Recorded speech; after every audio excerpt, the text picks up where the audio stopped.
Hey everyone, welcome back to Never Was Sports. Today we're going to be comparing 5 pairs of golf shoes you can buy for under $50. We will be testing all 5 on durability, price, comfort, style, grip, and weather resistance. No sense wasting any more time, let's introduce the competitors. First up, we have the Inesis W500 from Decathlon. These shoes are currently priced at an affordable $40 Canadian, under 30 US, and they come in white, blue, or gray. They are constructed with synthetic material and have a rubber sole. These shoes are meant to be breathable, so I do not expect them to score highly in weather resistance. But with their spikeless design, they seem like great shoes for those hot summer days. Next up, we have the Puma Grip Fusion spikeless shoes, which come in at 56 Canadian, so when you add taxes and shipping, they are close to the top of that budget. They are on sale for an original price of $130. They represent discounted shoes from major manufacturers you can often find in this price range. The look of these shoes is great, and they claim to be water resistant. It'll be interesting to see how the spikeless designs work in really wet weather. Moving on, we have the Thestron spikeless waterproof golf shoes from Amazon. Priced at 53 Canadian, 39 US on Amazon, they are a good bargain, and they can be found for less from Wish if you're okay with waiting forever to get them. These shoes seem to have a similar design to the Pumas, but with cheaper materials. Next, we have the Aagoola professional waterproof golf shoes from Amazon. These guys will set you back $79 on Amazon, which is technically over the budget. But on Wish, they are much cheaper, in the $40 range. They are the only set of spiked shoes and are relatively water resistant and feature the boa style lace enclosure. However, the cheaper materials may hurt it. Lastly, we have the Etonic Golf G-Sock 3.0 spikeless golf shoes, priced at 30 US on Rock Bottom Golf. You may notice these shoes are pretty beat up. That is because they have been in the bag for 2 years and have been through a lot of rounds. They come in some fun, flashy designs, but I know from experience they are lacking when the weather gets wet. So, time to get testing. I'll be going over the results at the end of the video, so make sure you stick around. Before heading outside, let's take a few swings here in the simulator and see how much grip they give me on this turf. Feet seem quite secure. Don't seem to be moving around too much, like locked right in place here on the turf.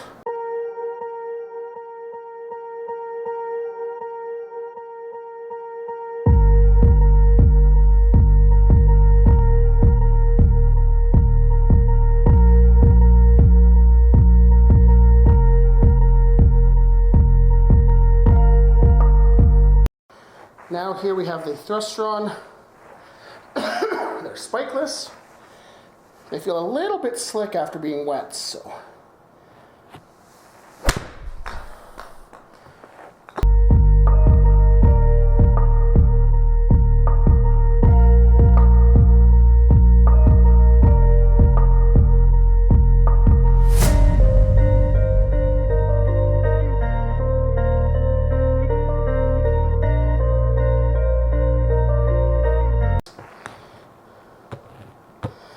A little bit wet still.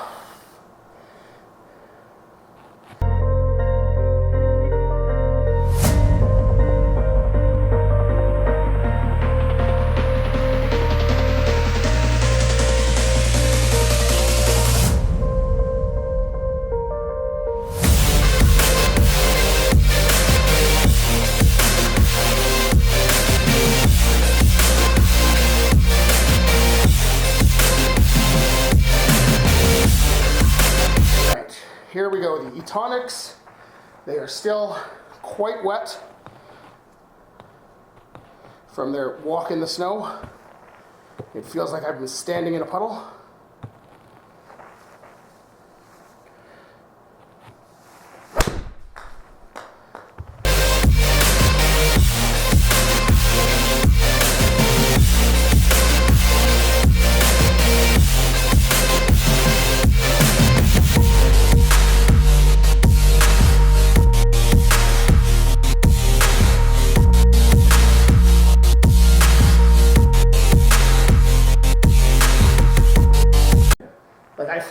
probably got the second best grip behind the ones with the spikes. I mean, you're not going to beat spikeless. You're not going to beat spikes, but.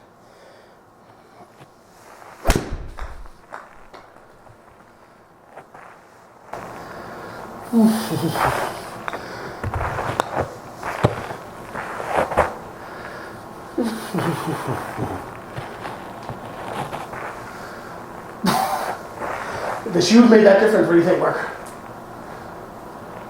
There you go.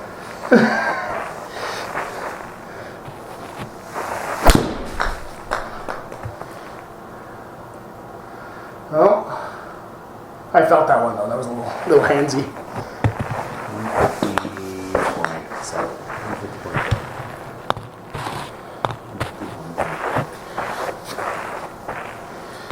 150.7. Alrighty. So yeah, these have phenomenal grip.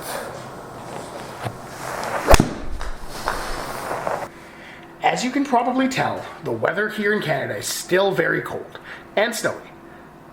So, seems like a great time to test out some shoes. To test the durability and comfort, I will be taking them for a walk along the paved and sand and salted Canadian roads. Cue that walking montage.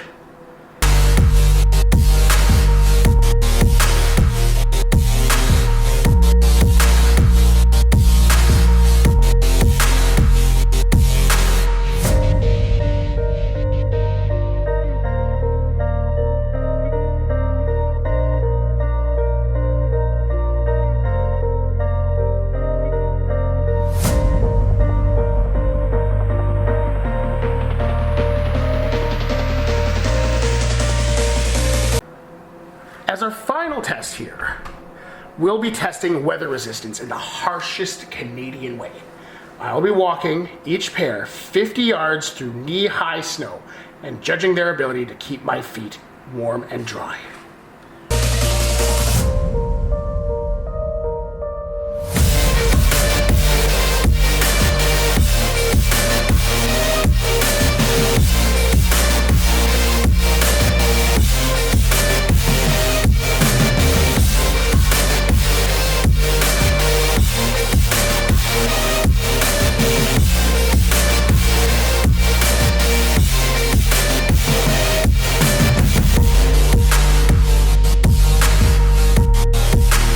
Just got myself back in from that cold weather outside, so I'm just going to go over things.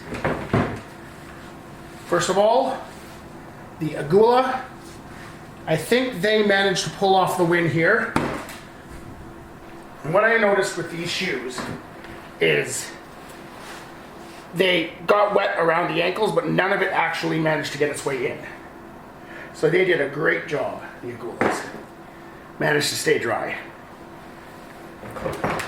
The Thestron, as well, managed to stay dry. Held up pretty good. Both were actually very slippery in the snow. Pumas, for the most part, stayed dry, but actually a little bit of snow did manage to get through the tongue and leak in, so it did allow a little bit more water in than the other two. Now the two series of shoes that did not do well. Last place, gotta be my Etonics here. They did nothing to prevent the snow from coming in. I mean, they were definitely hurting because they've been used and there's some holes in them, but even the mesh Inesis shoes managed to hold on better. Alright, we're back home, and it's time to go over the results. For each test, we'll be rating them from 1 to 5. First getting 5 points, last one getting 1. For the durability test, the results are, in 5th place, the Thestron waterproof golf shoes. Even with only little use, they are already showing signs of wear on the soles, and the back of the shoe is breaking down from slipping it off and on. 4th place, we have the Aagoola shoe. They are suffering from similar heel wear and sole wear, and the only reason they score higher is the fact that they have the removable spikes, so when they wear out, you can replace them. In 3rd, we have the Etonic shoe. I did not subject them to the walking test since they have already been in use for a couple of years. The sole is very worn and there are holes developing at the seams. but they still grip pretty good, and the heel is still in great shape, even though they've been worn for probably over 100 rounds. And we have a tie for first. Both the Inesis and the Puma look brand new and still feel great. They don't seem to have any wear, so 5 points each. Our second criteria here is price. This one is easy. Most expensive are the Puma shoes. At regular MSRP of $130, they are at the top of our budget, even on sale.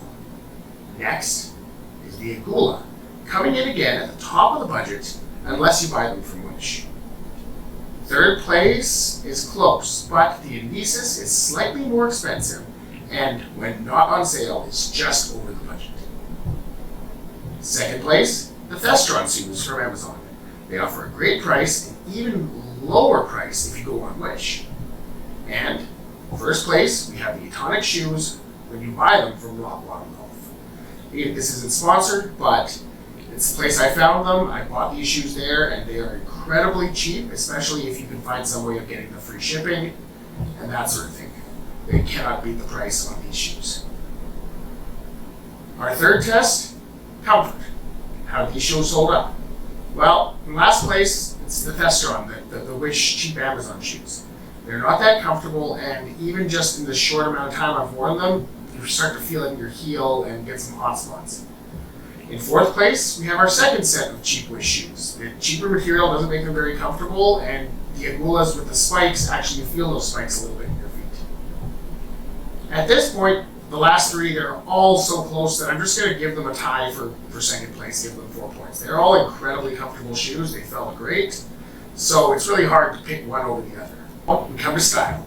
Style, very subjective. This is my personal style. You may not agree with me, but in last place, I have the Aagoola. In my opinion, they are just meh, boring. There's not really much to them. They're a black shoe. Third and fourth are very close, with the Puma just beating out the Thestrons. And that comes down to the little accents they have and a little bit better quality material. The designs are actually very similar. And again, first and second, very close. For a more traditional look, I like the Inesis. But I like the crazy golf shoes a little bit, so I'm going to give the edge to the Etonics. They have a bunch of fun designs and offer a great way to showcase your golf personality. Alright, moving on to the grip. There's a lot of similar results here, but one was a clear winner. The Etonics, Puma, Thestron all offered adequate grip in dry conditions with similar spikeless patterns. So I will give them all 3 points. 4 points goes to the Inesis shoes. Their slightly more aggressive pattern makes them a little bit better at gripping, even though they don't have a full spike. And at this point, the 5 points has to go to the one pair of shoes with spikes. The spikes shoes are great for grip, but a little bit less comfortable. So most people choose a spikeless, but if it gets really wet and slippery, you're going to want to reach for those spiked golf shoes. Final test was a frigid snow weather test. Last place here, a little surprising, is the Etonic shoes. They did nothing to stop the snow from coming in. Their more casual design left less of a seal around the ankle, and the snow just came pouring in. Even brand new, I was left with wet feet on any wet day. So I'm a little surprised, but I figured the guys here in second last place would be the obvious choice, the Inesis. They never claimed to be waterproof. In fact, they're made of a mesh that's mostly breathable. But while that didn't really stop the snow, the smaller size of the holes in the mesh made so that not a lot of snow got through, and the secure ankle at the top made it so that no snow got in that way, and my feet were actually left relatively dry. Third place, we actually have the Puma shoes. I think the downfall here was the fact that it has a fabric tongue, whereas the other two had more of a plastic, rubbery tongue, and this allowed a little bit of snow to sneak through around the laces. And for first, we have another tie. This goes to the two Wish/Amazon shoes, the Aagoola and the Thestron. Both were actually incredibly waterproof, and my feet were 100% dry after the test. And the winner is 22 points. So, Inesis shoe, there we have it. Time to tell you, I was actually very surprised at how well these did for the price. Made a little bit of a mesh there, but I'm really looking forward to getting these in the bag and on my feet this summer when I have those hot summer rounds. In second place, we have the tried and true Etonics. They're only 1 point behind, right behind the other ones, and you know what? They've served me well for the last few years, but I think it's time to get to retire. After a couple of years, you can see there's some holes developing, it's a little bit worn, don't have the grip they need anymore, so these are probably going to be used mostly for indoor at this point. Third place with 19 points, just behind, is the Puma. These are a pretty nice shoe. Actually, they did very well, except for what got them was the price. They are significantly more expensive than the other shoes when they're not on sale, and even when they are on sale, they're the most expensive shoes I have here. That being said, they're very good, and I will be probably wearing these on any days that are a little bit wet, dewy, anything like that. Very comfortable shoes, and I look forward to having them in the bag. And down at the bottom here, we have our two wish shoes. I mean, at some point you do get what you pay for, and the fact that they're already wearing down to the heel is a bit concerning. I mean, they did very good for shoes that can be very cheap if you order them off Wish, but for the most part, they're not going to have much use here. I might toss these guys around, keep them clean, so that if I have to go somewhere where I don't want to track any dirt around, I might use the Thestrons, but I'm not going to want to use them for any long rounds. As for the Aagoolas, I'm probably going to bust these out if it ever gets really, really, really wet out and really sloppy, because I can use the extra grip of the spikes. But that's it. That's the results. I want to let you know that I've not been sponsored by any of these companies, but I have left links to the shoes down below. I paid for these shoes with my own money, so if you like the video and want to see me do more budget gear reviews, toss me a like, subscribe, help this channel grow, and help me bring you more great videos. And as a bonus, if this video gets 10,000 likes, I'll go out and I will buy the top of the line Adidas shoes and see how they compare. Thank you for stopping by.